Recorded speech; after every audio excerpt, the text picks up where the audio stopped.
Hello, welcome to Network. My name is Sphumelele Zondi with your technology and social media news. If you want to be a part of this technology conversation, then you must hashtag SABC Network. You can also find us on SABC Network. Now that's on Facebook, Twitter and Instagram. News Network at sabc.co.za on email. Here's what's coming up in the program. ICASA has said data prices in South Africa are some of the highest on the continent. We find out about some of the methods you can use to save on data. We have details on a new biometric authentication method that's been developed in South Africa.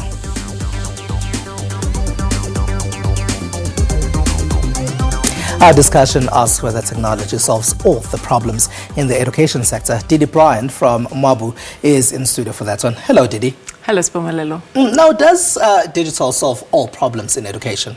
I don't believe it does. I think that it has a really good place where used properly in the classroom. However, I definitely don't think it is a silver bullet that's going to solve all of our educational needs. All right, more details on that later in the program. But let's start with your technology and social media news.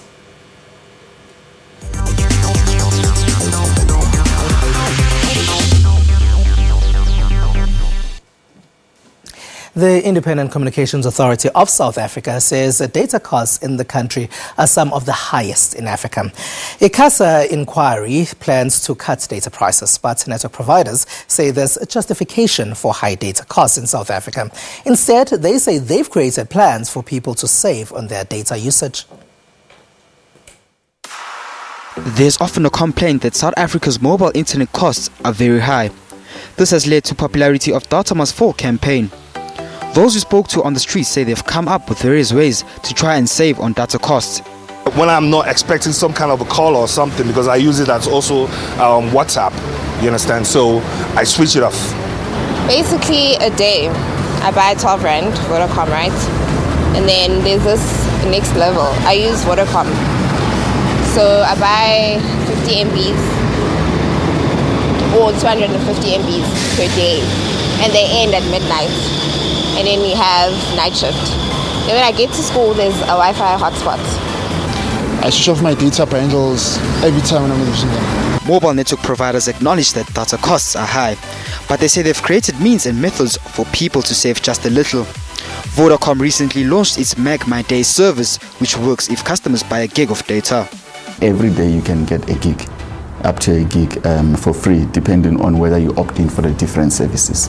So like on Mondays, you get free access to Facebook. And now this is the full suite of Facebook, not only Facebook Flex. On Tuesday, you get access to lifestyle packages, which is all about shopping. So you take a lot and so on and so forth. On Thursday, then you go into Instagram that you get access to. Wednesday is Gaming Wednesday. Friday is music. So we have partnerships with selection of music sites that again you can play music, enjoy your music as much as you want. Saturday you go to sports. You are, however, tied to the plan they've created, and you'd pay extra for anything done outside the Meg My Day plan. There are extra tips for those who still want to save further. If you don't know what you're using, download apps from your app store that monitors the different applications and how much data they use. You can set alerts on that and say, listen, in a month I don't want to use more than this. They'll then send you a message before you hit that, and then you can manage your data. Look at the apps you've got downloaded. South Africans and the world in large has many apps. People have installed many apps that don't add value and that they don't use. Those apps are firstly taking up space, and every time they want an update, they're using some of your data. And they are adamant that data costs have been coming down in the last few years.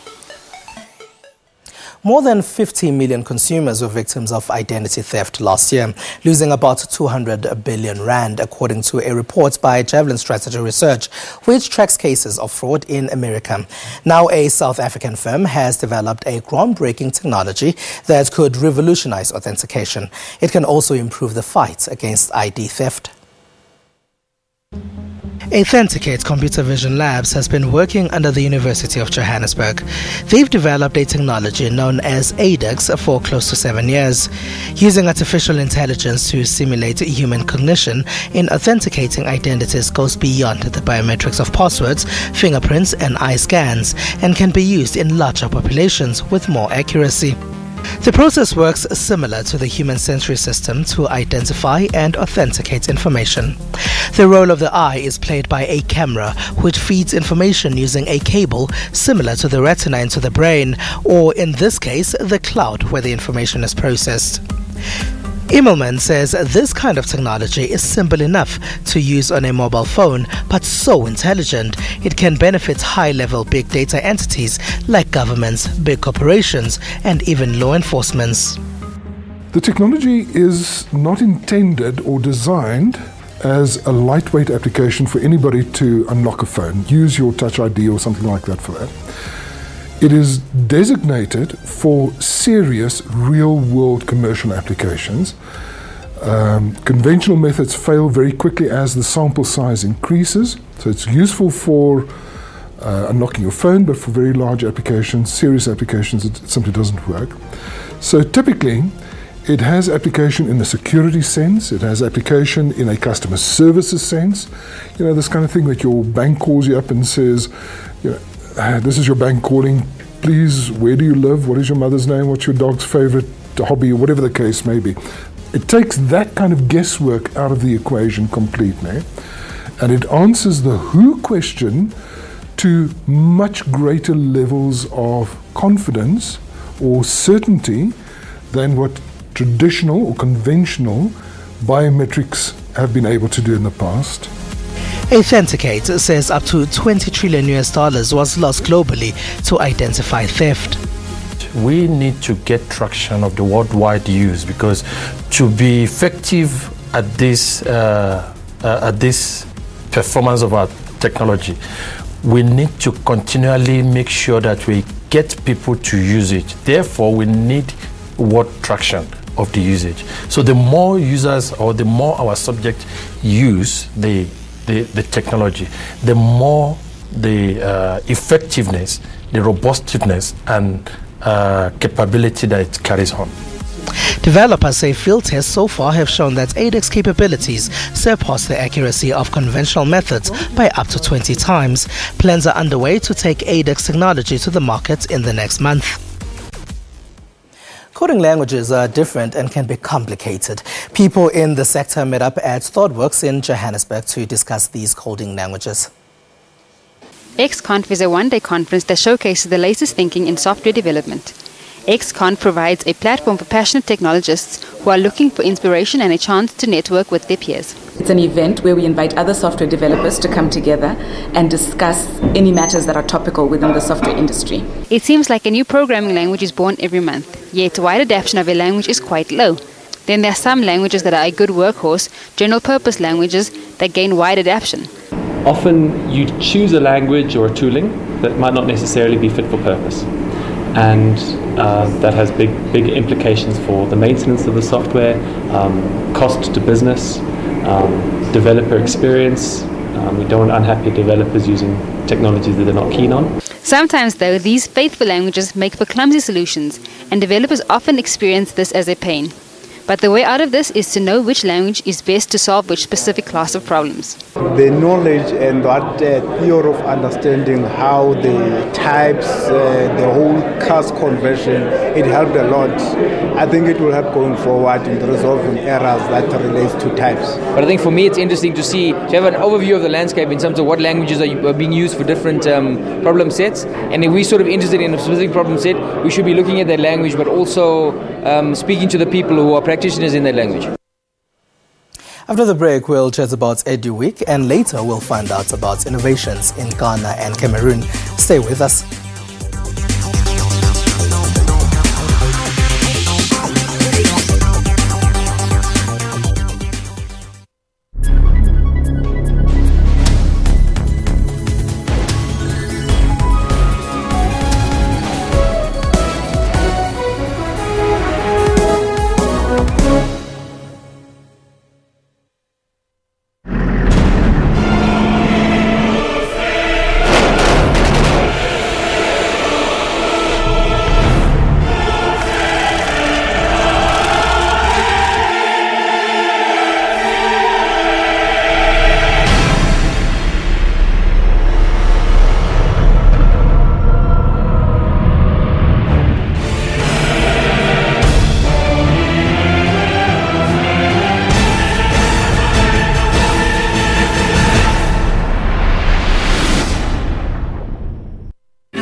What guides us? What leads us forward? Is it the words of our sacred texts? Is it the actions of our people? Or the voices of our citizens? Your country is guided by the voices of its people, and your broadcaster is dependent on your voice to guide it. Get your copy of the SABC's editorial policy and have your say.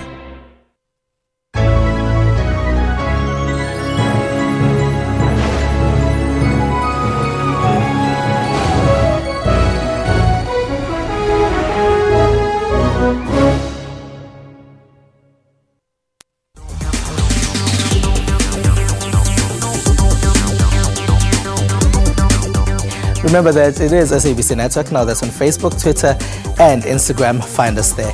Now, education technologies were on show at EduWeek. It took place in Johannesburg. EduWeek had a separate hall to showcase education technologies.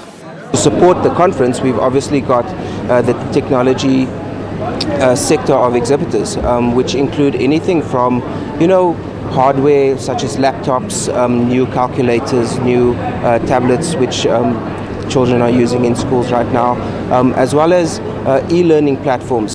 Some of those exhibiting have digital solutions they feel will help improve science and tech learning. In most cases, we have our children learning from the textbook, but they never go out there to touch these things and experience themselves how they work. Tado Mwaki was at university when he learned how to code and create robotics. He says his factory worker mother couldn't afford to buy fancy toys for him, therefore he could not even think of creating them. So now he is making robotics that children can use to learn, and he is teaching township kids to use tech to create. So for example, over here what you have is a battery module, a light module, and you can plug them into each other and then the light turns on automatically. But then you can add some control to it. For example, here's a push button, or you can add something like a dial. And then when you actually plug that into that, what you have now is that you can control the brightness of this light. And what is in there is actually a variable resistor. And he isn't the only one taking coding to the townships. Coding is not something that is so difficult. It's something that you can easily learn, like you'll easily learn how to dance as well.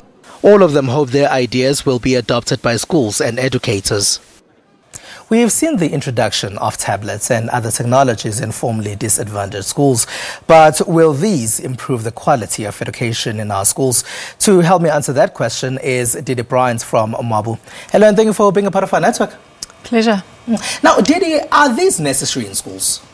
Tablets, I think, and technology definitely does have a place in schools. However, the custodianship or the use of that within a school environment really does need to be carefully monitored, as well as proper training put in place so that teachers are not left feeling disempowered by the use of technology in the classroom. I think it's a really very careful balance that one has to come to, and in order to do that, you've got to work hand in hand with a school to get them along a journey. And I think it very much is a journey that technology is going to assist in getting these schools up to speed when it comes to digital education. And a lot of people have this assumption that once you've introduced the computer, once you've introduced the tablet, then it solves the problem and students will come to the 21st century in their education. Look, in my opinion, I think that if technology and digital education is not used correctly, it can actually be more disruptive in the classroom. I think that like I say, there's careful training, hand-holding that needs to happen throughout the process of adopting technology in the classroom for learning to be meaningful. And that's where a lot of people with technology don't necessarily understand that. However, from an education perspective, when you are using meaningful education in a classroom, you really need to focus on the people factor and the human element in the use of that technology in the classroom, which of course includes the teachers as well as the students. And what you're saying is that the introduction of a computer, the introduction of a tablet does not automatically make one a good teacher. No, definitely not. I think good teachers, they can use those tools to assist them in becoming better teachers. But I don't think that a piece of technology in its and technology can disrupt in a negative way as well. Definitely, it can be very disruptive in a negative way. I think that teachers, if they are not feeling empowered to use that technology in the classroom, they will be left feeling ill-equipped, and as if they actually can't teach the subject matter that they're trying to get through, especially when you're looking at big classroom environments. And if you're looking at a bigger classroom, how do you then use a tool that you're not necessarily feeling comfortable with using when you've got a hell of a lot of students that you're working with? And when we talk about introducing technologies, by technology, it's not necessarily meaning introduce a tablet or introduce a laptop. It's broader than that, is it not? Yes, no, it definitely is. So essentially, the introduction of a digital learning tool would incorporate teacher training as well as the capsule-lined content and whatever is being used in that environment. So there are additional tools that can be used, and I mean something like EduWeek, where we were in attendance this week, and I know you also spent some time there. There are a lot of technologies that are coming to the fore, which are creative ways of using technology in the classroom. It's just how do we go about doing that effectively and making sure it is a meaningful learning experience for our students. And what role is played by MABU in all of that? So what MABU does, it offers capsule-lined content for maths and science, grades 4 to 7. And our main aim is to address low quintile schools, rural areas, and in doing so, our offering is a purely offline offering, used on Android devices, Windows devices, so whatever tablet is in hand. We can also provide the hardware, but essentially we're a software company with quality content, as well as academic teaching training services. And why is it important to have that content available on digital devices? Look, I think it's important because students today, it's the world that they live in. If you are not becoming au fait with the digitization of your world, as well as through learning experiences, you're essentially ultimately not going to become employable later on. So it's the world that we're living in. I think it's a reality that all students need to grapple with, and as well as teachers come to terms with. Some do so better than others. And I think what MABU is trying to achieve is assist that transition and make sure that no one is left feeling disempowered in a classroom environment, not students and not teachers. You've chosen the rural areas, and there's often a conversation about the differences between urban schools and rural and township schools. Are you seeing those differences in the work that you're doing? Definitely. There's a vast difference. There's a vast difference in your teachers. There's a vast difference in your socioeconomic backgrounds, where your students are coming from. And as a result, there's a vast difference in your classroom environments and in your schools. That's the reality that we play in. That's the reality that the South African education landscape is. And I think that that's also why it's so fraught with complexities, and why it's a very complex problem to solve if we are looking at the challenges that education faces today. Didi Brian from MABU, thank you very much for being a part of our network. Thank you, Spomolelo. All right, thank you very much. Now, we had a chat with Pops, and he told us what his favorite gadget is. Hi guys. Hi lovely people. Give Garbal Timile makeup come. So I have a favorite gadget, yes.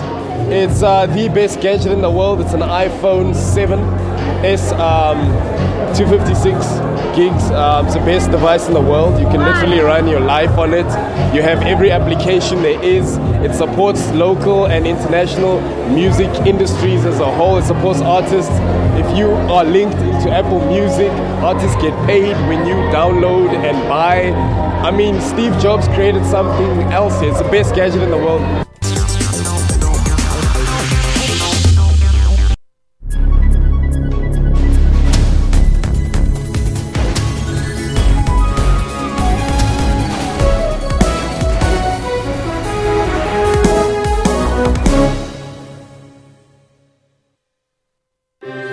What guides us?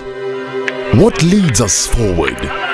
Is it leaders on a soapbox, spouting rhetoric for the crowd? Is it the actions of our people? Or the voices of our citizens? Your country is guided by the voices of its people. And your broadcaster is dependent on your voice to guide it. Get your copy of the SABC's editorial policy and have your say. the Pan-African Parliament as a legislative body could go a long way in continuing to promote women's rights in all African member states. Moon will be elected president. A decisive win by him will provide much-needed stability in South Korea. The Deputy President and the SADC Oversight Committee have been mandated to convene a multi-stakeholder national dialogue before elections. 5 teams are trapped in the relegation mud. These include Bloemfontein Celtic, 12th on the log, followed by Chipa United, Free State Stars and Baroka, who are second from the bottom, as well as Highlands Park, who have won only 4 matches. We're on point with breaking stories, detailed economy and sport. Tune into Midday Report every Monday to Friday from 12 p.m.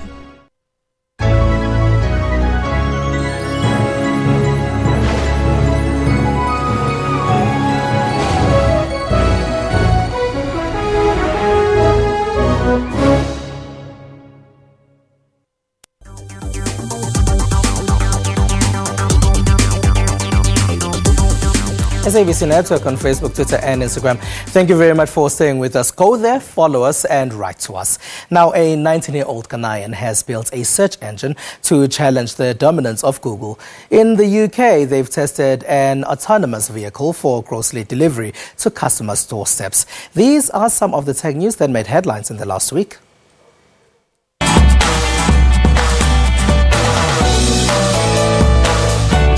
Artificial intelligence technology has proven to be a hot commodity among the world's leading tech firms, with features like voice assistant services taking center stage. In July, 2 of China's biggest tech firms showed off their latest voice AI products and services at the Global Artificial Intelligence and Robot Summit.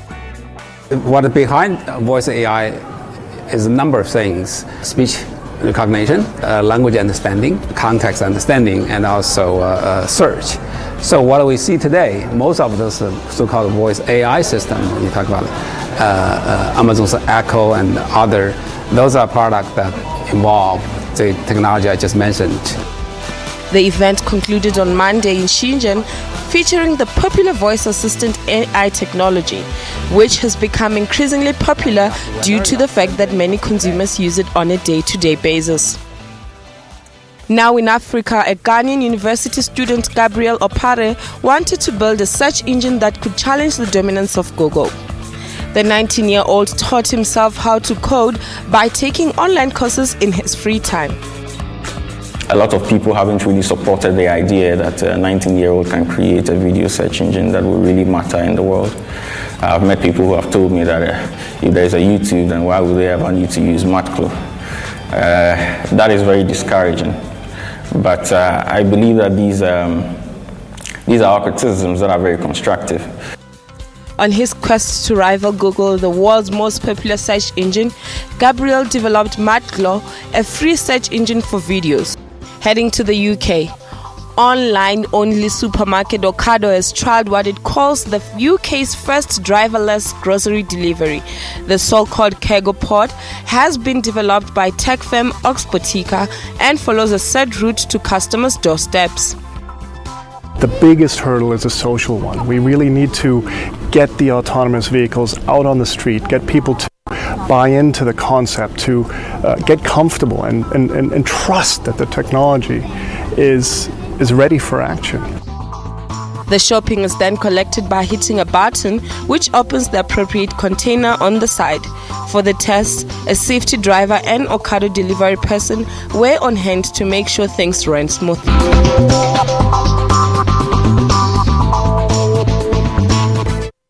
The next story takes us to Cameroon, where Central African Republic refugees are getting aid through the use of their mobile phones. This allows them to buy what they want from selected retailers.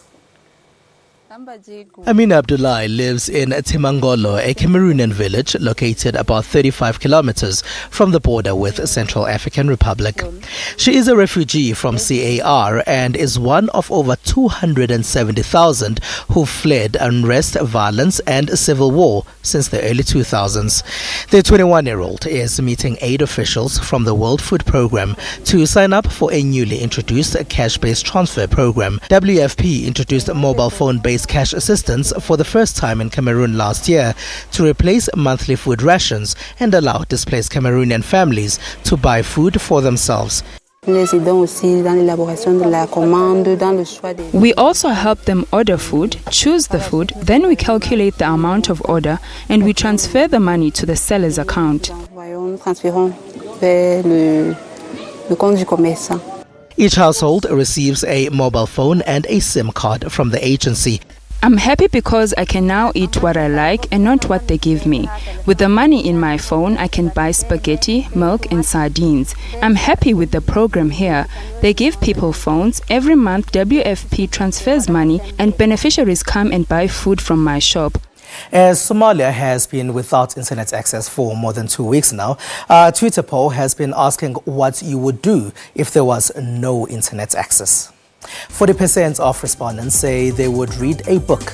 There is 20% who say they would talk to other people. 13% say they would play video games, and there is 27% who say they would struggle to survive. That figure is in second place.